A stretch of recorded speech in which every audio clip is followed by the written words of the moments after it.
Con el fin de descartar otras enfermedades y realizar un diagnóstico preciso, el Dr. Brugada y su equipo comprueban el estado del corazón con extrema minuciosidad.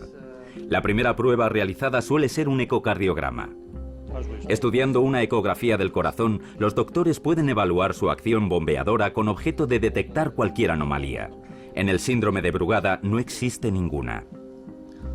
Tras analizar las cámaras y válvulas del corazón, el Dr. Brugada necesita descartar una cardiopatía como la causa de la muerte súbita cardíaca. Lo realiza observando un angiograma, una especie de prueba de rayos X que explora las arterias en busca de obstrucciones y estrechamientos. De nuevo, nada. El profesor Schulz nos proporciona más detalles. Si tomamos como ejemplo 100 pacientes que han sufrido muerte súbita cardíaca, en la mayoría de los casos la causa de la muerte súbita cardíaca es una cardiopatía isquémica, porque las arterias están obstruidas y no hay suministro de oxígeno. El corazón muere y puede causar perturbaciones eléctricas y la muerte súbita. He elegido 100 pacientes que sufrieron muerte súbita cardíaca y la edad de los pacientes es de 20 años. No pueden morir a causa de una arteritis coronaria porque no se da en personas tan jóvenes. En esos casos, el síndrome de Brugada será la causa principal. Trabajando desde su consulta en el hospital de la Universidad de Bruselas, el Dr. Brugada examina a pacientes. Sabe que el síndrome suele afectar a diferentes miembros de una misma familia. Lo primero que investiga es el árbol genealógico, porque con frecuencia suele haberse producido una muerte súbita inesperada con anterioridad. Por desgracia, en esta familia tenemos el típico problema del síndrome de Brugada que se puso de manifiesto con la muerte de su hijo. Él no es el único caso. Hay que tener en cuenta que esta enfermedad no se conocía. Aún así, no hemos tardado tantos años en recabar mucha información y a muchos pacientes en el pasado no se les diagnosticó esta enfermedad porque era desconocida. El diagnóstico del síndrome se obtiene fácilmente mediante un electrocardiograma, siempre que el paciente presente el patrón típico del síndrome de Brugada. Si lo comparamos con un electrocardiograma completamente normal, por ejemplo este, el electrocardiograma normal muestra este patrón y luego se vuelve plano. En el síndrome de Brugada, lo que vemos es que el patrón se transforma en algo así. Sube y luego baja así. Si se fija, esta es la línea de la base y esta es la otra, característica del síndrome de Brugada. Pero la enfermedad esconde otro secreto. La distintiva aleta de tiburón suele desaparecer. Y si a otro miembro de la familia se le diagnostica la enfermedad, los médicos lo abordan con cautela. Considerando que la aleta de tiburón se oculta en algún lugar, deben afrontar el desafío de desenmascararla utilizando medicamentos especiales. Uno de estos medicamentos es la agmalina. Aquí no vemos prácticamente nada y aquí, gracias a la administración del medicamento, podemos ver el dibujo característico. Es un procedimiento sencillo, en la mayoría de los casos. Evelyn de Vos se sometió a dicha prueba cuando a su madre se le diagnosticó el síndrome de Brugada, pero el patrón de su electrocardiograma era normal. Su padre recuerda el día que los médicos intentaron desenmascarar el signo del síndrome de Brugada. Nunca olvidaré la fecha. Fue un 26 de diciembre y preparamos la agenda para todo el día. Primero iríamos a la clínica para hacer la prueba y estábamos seguros de que todo saldría bien. Unos 5 minutos después de que le inyectasen parte de la agmalina, vi en el electrocardiograma que había algo que no era normal.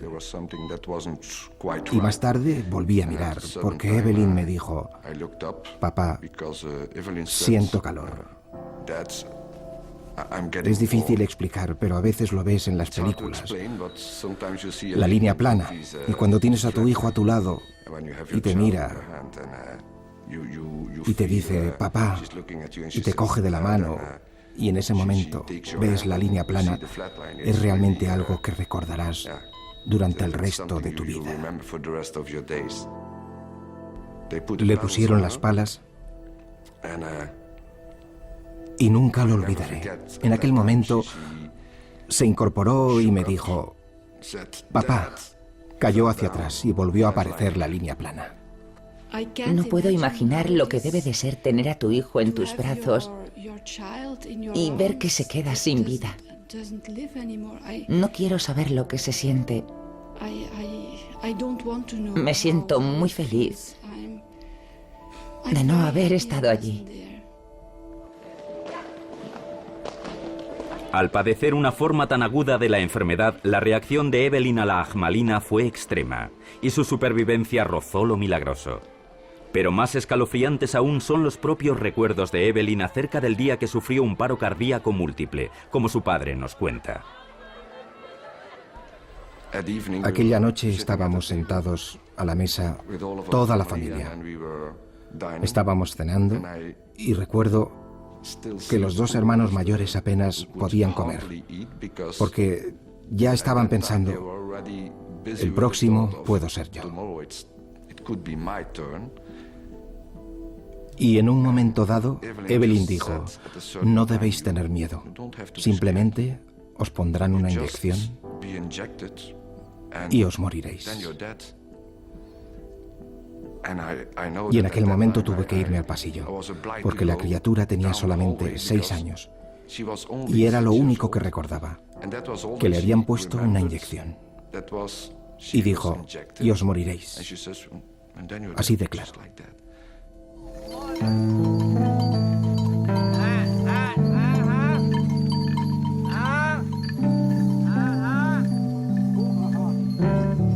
La muerte del sueño, o Lai Tai, como se conoce localmente, lleva décadas haciendo estragos en el noreste de Tailandia. Pero solo saltó a las noticias en los años 90 cuando los representantes de la sanidad pública revelaron que se trataba de la segunda causa más frecuente de muerte en accidentes de automóvil en hombres de entre 20 y 50 años.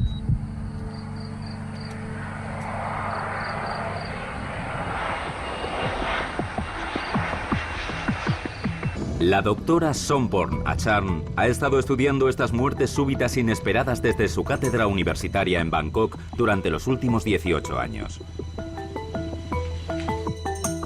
En su opinión, la superstición y la lejanía geográfica han sido los causantes de la falta de información sobre los casos de Lai Tai en el noreste de Tailandia.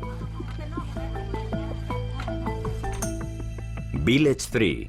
El alcalde de la localidad afirma que desde que ocupó el puesto en 1990 se han registrado 20 fallecimientos por Lai Tai, una cifra aparentemente poco significativa hasta que le comenta a la doctora Somporn que en el pueblo viven solamente 600 personas.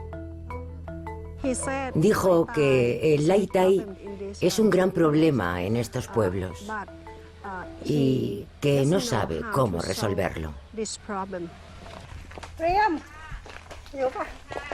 En su búsqueda de testigos de algún caso de Lai Tai, la doctora Somporn no debe viajar lejos para tener noticias de otra muerte reciente.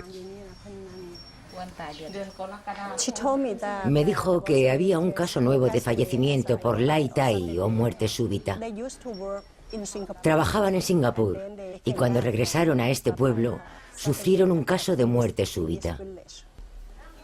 Le pregunté si podía llevarme a ver a la esposa del fallecido y me dijo que sí, pero que estaba trabajando en la granja.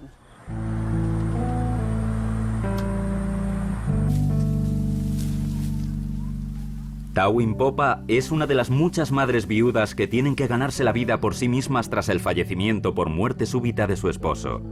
Madre de 2 niños en edad de crecimiento, esta tragedia, además del sufrimiento personal, comporta dificultades económicas.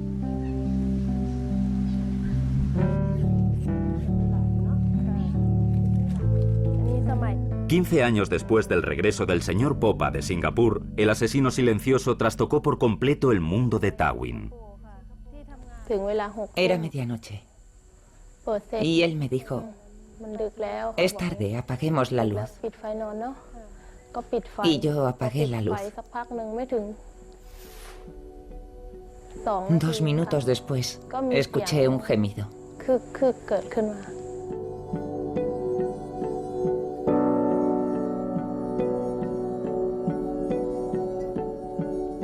Era un sonido extraño, como si no pudiese respirar. Y su cara adquirió una tonalidad verde y negra.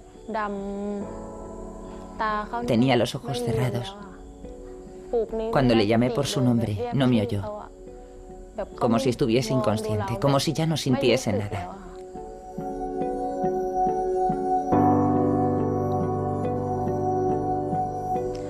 Entonces lo sacamos de la habitación. Intentamos bombearle el corazón, mientras mi amiga fue a llamar a un equipo de salvamento. Pero no vino nadie.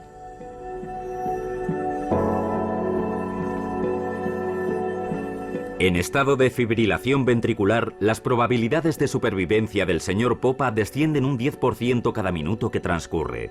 Entre los 4 y los 6 minutos se producirán daños graves en todos los órganos vitales, incluido el cerebro. Y después de 10 minutos, la muerte es probable.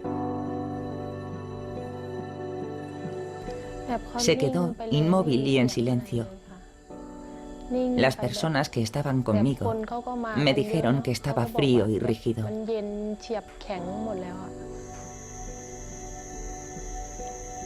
No pude ayudarle con nada. Lo único que pude hacer fue quedarme sentada, viendo cómo moría delante de mis propios ojos. Me sentí inútil porque no pude ayudarle. Solo alrededor de un 5% de las víctimas de paro cardíaco súbito llegan con vida al hospital. El señor Popa murió en casa con su familia. Tenía 33 años. La causa de su muerte nunca se supo. No puede culparse a nadie. Solo se puede culpar a la naturaleza. Si alguien 5 minutos antes estaba aparentemente en perfecto estado de salud, posiblemente ni siquiera crees que puedes culpar a la naturaleza. Por ello es normal que entren en juego creencias sobrenaturales y se recurra a hechiceros y a rituales mágicos, etc. Porque se produce una enorme incredulidad ante lo que acaba de ocurrir. A lo mejor estuvo relacionado con el hombre mono, porque la noche antes de morir, él lo vio. Yo creo que en este lugar hay mucha magia negra.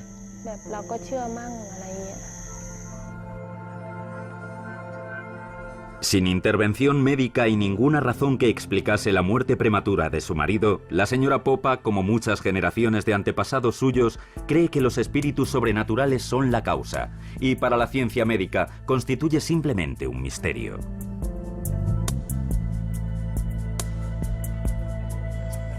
En los pueblos del noroeste de Tailandia afectados por el Lai Tai o muerte del sueño, a menudo se cree que la causa de la muerte es un ser sobrenatural, la legendaria viuda fantasma.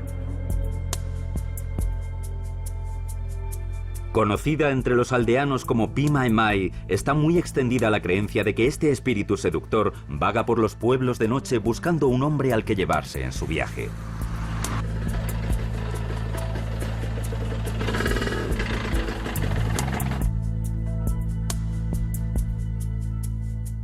Para los hombres de la localidad, solo hay una salida.